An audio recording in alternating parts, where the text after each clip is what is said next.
On June 25, 1876, the quiet plains of Montana erupted into chaos as two worlds clashed in one of the most iconic battles of American history, the Battle of the Little Bighorn. Led by the ambitious and controversial Lieutenant Colonel George A. Custer, the 7th Cavalry charged into what would become a fatal confrontation with Sitting Bull's Lakota and Northern Cheyenne warriors. But why did Custer choose to attack? What really happened on this battlefield where Custer and all of his men perished? In this video, we dive deep into the first-hand accounts of the battle, stories told by Native American warriors and surviving soldiers alike. Join us as we unravel the tragic events, uncover the miscalculations, and witness the courage that marked Custer's last stand. This is the true history of the Battle of Little Bighorn. The Battle of Little Bighorn. It's remembered as one of the most iconic and tragic events in American military history. But why did it happen? Why did Lieutenant Colonel George Armstrong Custer lead his men into what would become their final fatal stand? In 1876, the Northern Plains were a place of tension. The Lakota, Cheyenne, and Arapaho tribes, led by Sitting Bull, were defending their land and way of life from U.S. expansion. This land, especially sacred to the Lakota, had been guaranteed to them in the Second Treaty of Fort Laramie, signed in 1868. But in a pattern all too familiar, promises were broken. Gold was discovered in the Black Hills, and white settlers swarmed into lands promised to the tribes.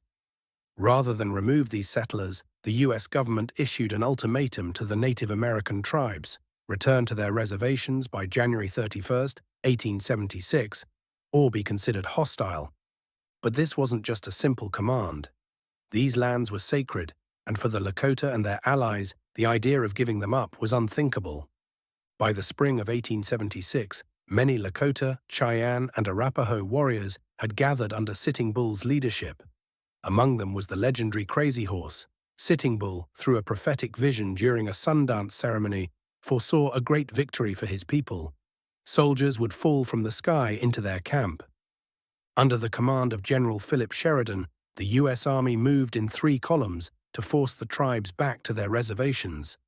One of those columns was led by General Alfred Terry, with the bulk of his force composed of Custer's 7th Cavalry.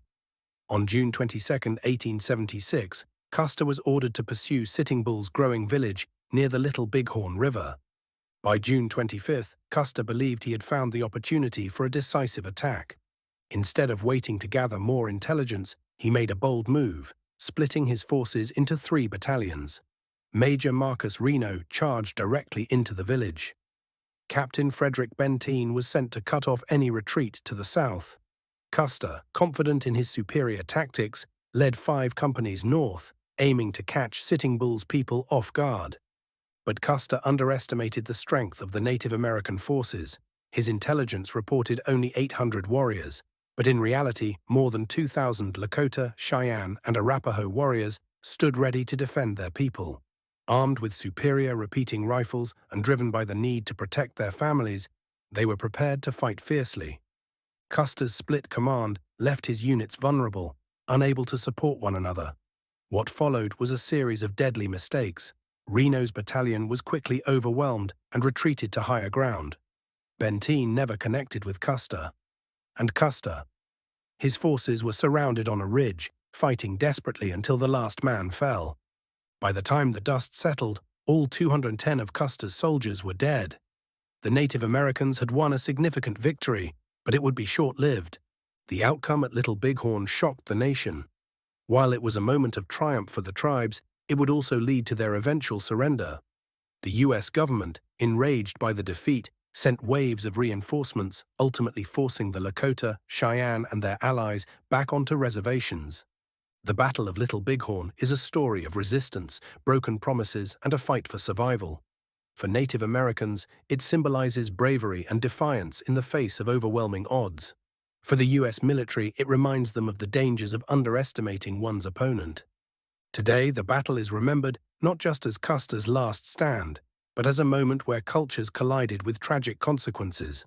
We honor the legacy of both sides, recognizing the bravery, sacrifice, and lessons history has to teach us. Thank you for watching. If you want more about military history videos that shaped our world, subscribe to Military Hub and hit the notification bell. Together, we'll keep the histories of the past alive.